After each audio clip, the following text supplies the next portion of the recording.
طرف میاد در مسجد، خلیفه عمر ابن خطاب یک سر لشکرش در فلسطین است، یک سر لشکرش در ایران و عراق است، یک سر لشکرش در سرحد چین است.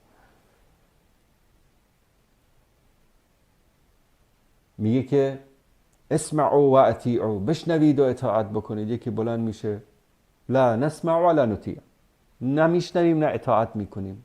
چرا؟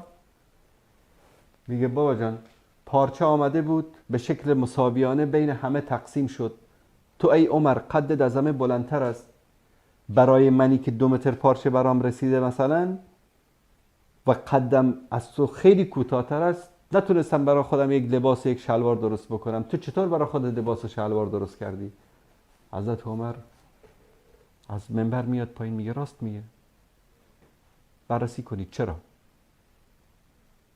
پسرش عبدالله میاد میگه یا امیرالمومنین، من همان پارچه‌ای که حق خودم بود رو به شما بخشیدم و با پارچه حق من و حق خودتون برای شما این لباس را آماده کردن.